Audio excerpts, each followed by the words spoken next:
뉴욕의 본사를 둔 대규모 기업인 허서 앤더슨은 현재 연례 이사회 회의를 진행 중입니다. 한 직원이 전례 없는 매출과 급등하는 주가 등 놀라운 성과에 대해 이사들에게 발표하고 있습니다. 이것은 모두에게 환상적인 소식이지만 회사의 사장인 등 허서버는 알 수 없는 이유로 다소 불안한 것 같습니다. 충격적인 반전으로 그는 시가를 마지막으로 한 모금 마시고 사무실 창문에서 상상할 수 없는 일을 합니다. 이 끔찍한 사건에도 불구하고 회사의 부사장인 승리대 머스건은 동의하지 않았습니다. 그는 회의를 주도하고 이사회가 직면하게 될 임박한 영향에 대해 이사회에 관심을 돌립니다. 시드니는 땡의 51% 지분이 한 달 이내에 공개적으로 매각될 예정이라고 지적했습니다. 이사회는 주식을 매입하고 회사에 대한 통제권을 유지하는 것을 선호하지만 그렇게 하기에는 재정적 자원이 부족합니다. 이는 최근 회사의 성공에 따른 높은 주가 때문이냐. 결과적으로 시드니는 주가를 낮추고 가격을 더 저렴하게 만드는 계획을 제안합니다.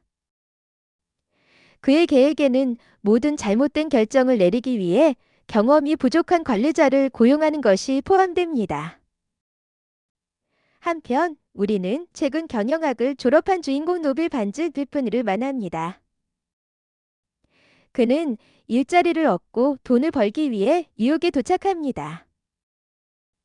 네일은 자신이 관리자가 되기 위한 기민함과 결단력을 갖고 있다고 믿습니다.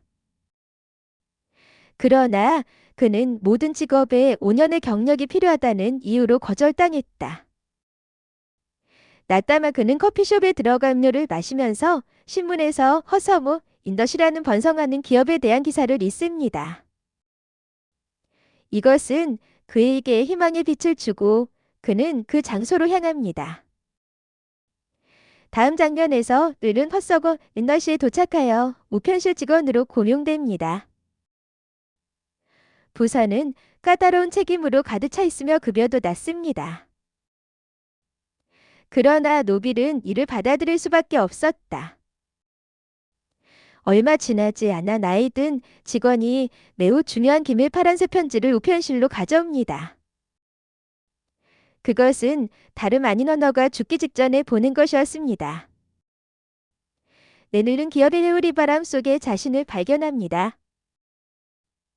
그가 혼란을 헤쳐나가면서 이야기가 전개됩니다. 허적 윈더시의 이야기는 계속됩니다. 내늘과 회사의 운명이 위태로워졌습니다. 이 기업 이야기에서 다음에 무슨 일이 일어날까요? 계속해서 알아보세요. 허적 윈더시의 이야기는 이제 막 시작되었습니다. 내늘과 회사의 미래는 아직 공개되지 않았습니다. 허적 윈더시의 이야기는 아직 끝나지 않았습니다. 다른 초기 남자는 죽음을 직접 편지를 전달하라고 지시하고 노빌은 다른 남자가 이것을 보고 최고 수준으로 올라갔을 때 소년들은 겁에 질려 도망가고 그들은 모두 겁에 질려 도망칩니다. 파란색 글자가 가장 중요함을 나타냅니다. 노빌은 동의합니다. 마지못해 엘리베이터로 가는데도 다른 직원들이 그를 쳐다보고 있다. 오늘 그가 학살당할 것이라 생각하고 믿을 수 없다는 듯이 마침내 노벨은 정상에 올라시더니 사무실로 향하지만 놀랍게도 그는 자신의 것이라고 주장하는 간단한 편지가 적힌 종이를 전달하는 대신 원이 그려진 그의 최신 발명품을 제시합니다.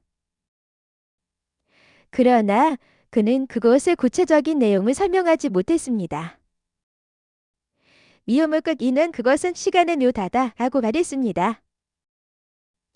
시드니가 노비를 바보로 생각하게 만들어 그를 허드서커의 대리인으로 선택하지만 불안한 노빌은 실수로 일련의 실수를 저지르며 중요 문서의 첫 페이지에 불을 지르고 유리창을 깨뜨린다. 계약서의 나머지 페이지가 날아가게 만드는 혼란스러운 상황을 목격한 시드니는 중요한 서류를 찾기 위해 달려가고 스스로 위험할 정도로 창문 밖으로 떨어질 뻔한 자신을 발견합니다. 다행스럽게도 늘은 제때에 그의 다리를 잡아서 생명을 구했습니다. 이러한 사건의 여파를 살펴보세요. 면도를 하고 새 옷장을 갖춘 릴리, 퍼졌고 인더시의 세계장으로 자리를 잡았습니다. 그의 어리석음으로 인해 다음 장면에서는 전 것의 편집자가 말해서 가장 권위 있는 직업을 얻었습니다. 신문은 이러한 유명 회사에 경험이 없는 사람을 맡기기로 한 결정에 대해 의심을 품게 되었고, 그는 실제 진실을 알아내기 위해 재능 있고 수상 경력이 있는 기자 이미 아차레미츠를 보내 노비를 조사하고 나중에 그의 진짜 성격을 밝혀내게 합니다. 대의, 이미는 자신을 무직 여성으로 가장하여 노빌에게 접근합니다.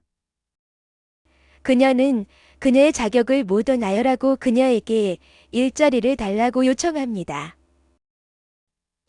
불행하게도 노빌은 그녀에게 전혀 관심을 기울이지 않아 플랜 D를 선택합니다.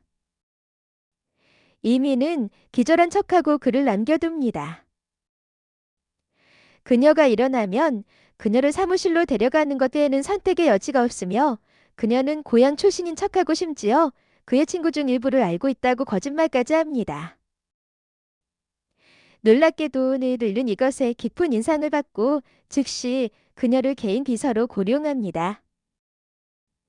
지능과 관계없이 족벌주의는 항상 기른 것 같습니다.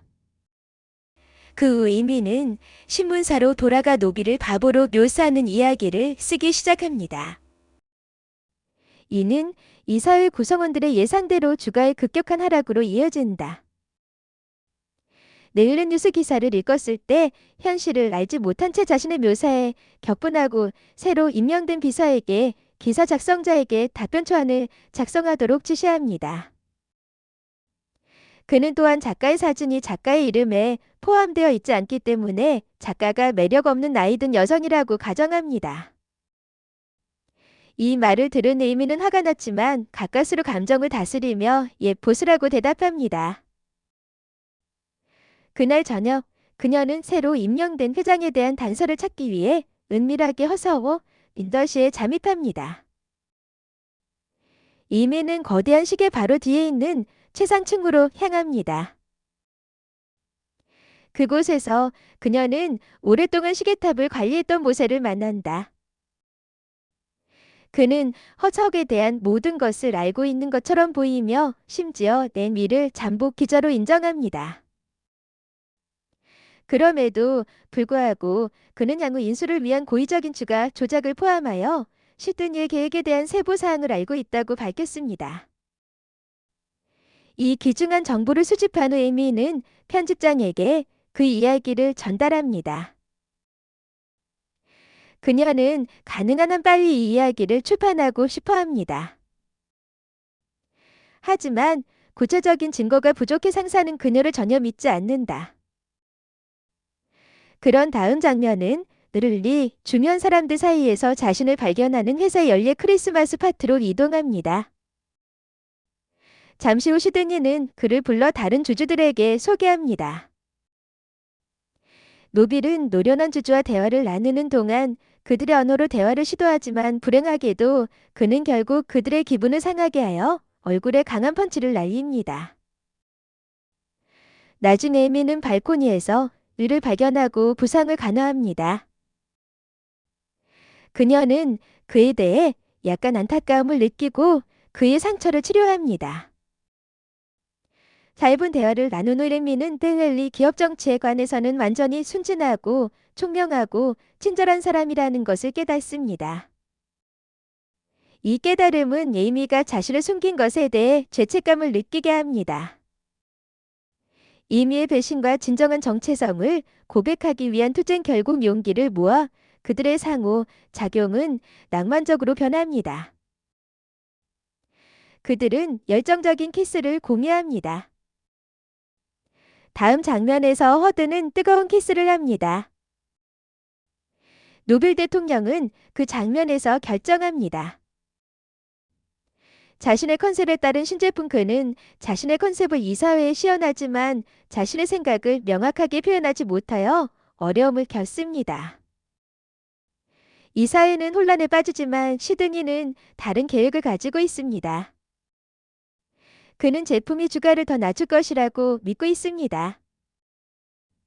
제품이 최종 형태에 도달하기 전에 여러 가지 테스트를 거쳐 최종적으로 훌라후프로 명명되고 매장에 배포되도록 출시됨 초기에는 제품이 모호하여 매장에서 가격 인하로 인해 완전한 실패에 직면함. 이러한 노력에도 불구하고 제품은 날로 팔리지 않고 주요 상점 주인들은 결국 그 물건을 거리에 버리고 무료로 제공합니다. 어느 날 한 어린이가 훌라후프를 발견하고 천진난만하게 가지고 놀기 시작합니다. 노빌이 놀랍게도 시원한 것처럼 제대로 휘두르는 모습은 다른 아이들이 자신의 물건을 사러 달려가 인근 상점으로 달려가는 모습을 포착해 판매 시작을 촉발시켰다. 시간이 지남에 따라 제품은 인기를 얻어 어린이뿐만 아니라 계자들 사이에서도 사랑받는 장난감이 되었습니다. 훌라후프는 시장을 뒤흔들어 언론의 주목을 끌고 있으며 일과의 인터뷰도 진행 중입니다. 그는 기발한 아이디어를 칭찬해 대통령으로부터 축하 전화까지 받기도 했다. 오늘은 골프를 치려고 했는데 이제는 내신 호프를 하러 갑니다. 이 엄청난 성공으로 인해 허서고 인너시는 상당한 이익을 얻었고 이로 인해 주가는 전혀 없는 수준으로 치솟게 되었습니다. 불행하게도 이는 내각한 이사회 구성원들에게 문제를 야기합니다. 더 낮은 가격에 다시 살 수 있다고 가정하고 주식의 대부분을 매각합니다. 성공이 커지면서 노빌은 전형적인 석가처럼 오만하고 무관심해진다. 어느 날 에이미는 직원의 80%를 해고하기로 한 그의 선택에 불만을 표명하며 분노의 폭발로 그에게 도전합니다. 그녀는 그에 대한 감정을 키우고 그에게 직원을 다시 고용해 달라고 간청합니다. 그러나 느덜은 자신이 원하는 대로 할 수 있다고 말하면서 그녀를 퉁명스럽게 무시합니다. 이 말을 들은 에이미는 분노가 터져 직장을 그만둔다. 노빌은 그녀를 막으려는 시도조차 하지 않습니다. 잠시 후 열성적인 엘리베이터 운전사가 그에게 다가와 그가 새로운 발명품을 가지고 있다고 주장합니다. 그는 벤스라는 이름의 자신의 창조물을 제시하지만 느들은 자신을 정당화하는 것을 허용하지 않고 단순히 그를 무시합니다.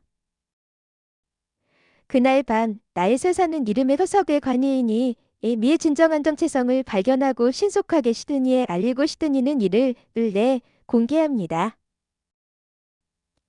부통령은 에이미가 노빌에 대한 뉴스 기사를 썼다고 밝혔으며 그들의 시도에도 불구하고 아르거스 신문은 이를 인쇄하기를 열망하고 있으며 딜레마에 더해서 해고된 엘리베이터 운영자는 이제 노빌이 자신에게서 홀라후프 개념을 훔쳤다고 주장합니다. 시드니는 노빌의 실수를 강조하고 석가는 절대로 죄수를 고용해서는 안 되며 두 번째 기회를 제공해서는 안 된다는 속담을 공유합니다. 그는 늘 단기적인 상승을 경험했음에도 불구하고 급격히 하락할 운명이라고 주장하며 곧 허서고 디너시를 떠날 것임을 나타냅니다. 그러나 이것이 모두 느르리사에서 추방하려는 이사회 구성원의 음모의 일부라는 것이 밝혀졌습니다. 폐역. 게다가 그들은 노빌이 정신적으로 건전하지 않다고 선언하고 그를 지역 정신병원에 입원시킬 것을 권장하는 정신과 의사를 고용합니다. 이사회는 눌리 정신시설에 수감되었다는 소식이 의심할 여지 없이 주가를 하락시켜 회사에 대한 통제권을 되찾을 것이라고 믿습니다. 모든 희망이 사라졌다고 생각한 노빌은 술집에 가서 술에 취해 슬픔을 달래기 시작합니다. 잠시 후 에이미는 그에게 다가가 그를 배신한 것에 대해 후회를 표합니다. 그녀는 보상할 수 있는 두 번째 기회를 간청하지만 노빌은 나중에 배신으로 인해 산산조각이 난 무거운 마음으로 떠나고 건물 꼭대기로 가서 숙고합니다. 그의 삶에 대해 깊이 있게. 그러나 비극적인 사건의 반전 속에서 그는 미끄러져 그를 매달린 채로 남겨두고 알리사는 위험한 상황에 있는 그를 발견하지만 그는 블랙 그립이 실패하는 것을 무관심하게 관찰하고 건물에서 떨어집니다. 자유낙하 중에 모세는 빗자루 손잡이를 시계 장치에 끼우고 이로 인해 시간이 놀랍게도 정지되어 노빌이 공중에 정지됩니다. 바로 그때 뜬 허서구가 천상의 존재처럼 그 앞에 나타나 시드니에게 전달될 파란색 편지를 읽으라고 촉구합니다. 편지는 우연히 노빌의 주머니에 남아 있었기 때문에 그는 편지를 꺼내서 읽습니다. 이 편지는 그의 겉보기 성공에도 불구하고 그가 깊이 사랑했던 여성을 한때 밀어냈기 때문에 전쟁이 결코 진정으로 만족하지 않았다는 진실을 드러냅니다. 더욱이 편지에는 등이 자신의 주식을 대중에게 내각하는 대신 대통령 직계 후임자에게 전달하도록 계획했다는 내용이 나와 있습니다. 이 결정은 신임 사장이 다른 주주들의 간섭 없이 회사를 운영할 수 있도록 하기 위해 취해진 것입니다. 후계자는 시드니였을 것이지만 그는 이를 모르고 노빌을 대통령으로 만들려는 계획을 추진했고 알로이시스는 노빌이 아직 무너지지 않은 이유를 조사한다. 그는 아래층에서 모세를 발견하고 두 사람이 몸싸움을 벌이는 동안 빗자루가 시계 장치에서 떨어져 나가 노빌이 계속 추락하게 되지만 모세는 신속하게 행동하여 알로이시스에게 강력한 펀치를 날려 그의 틀니가 시계 장치 속으로 날아가게 만듭니다. 시계에 다시 한번 움직임을 멈춘다. 결과적으로 누른 지상에서 불과 2피트 위에서 멈추고 시계가 다시 시작되면 안전하게 지상에 착지하여 바로 달려갑니다. 그곳에서 그는 새로 찾은 기쁨을 이미와 공유하고 두 사람은 결국 화해합니다. 다음 날 노빌은 자신이 모든 주식을 무료로 얻을 수 있다는 사실을 깨닫고 시드니에 파란색 편지를 주고 시드니는 정신을 잃습니다. 결과적으로 그는 치료를 위해 요양원으로 보내집니다. 마지막 장면에서 펠은 접힌 종이 위에 또 다른 신비한 원인 자신의 최신 발명품을 공개하는데 이는 프리스비로 밝혀졌습니다. 이와 같은 더 많은 동영상을 보려면 구독하세요. 알림을 켜고 좋아요를 눌러 채널을 응원해주세요. 시청해주셔서 감사합니다.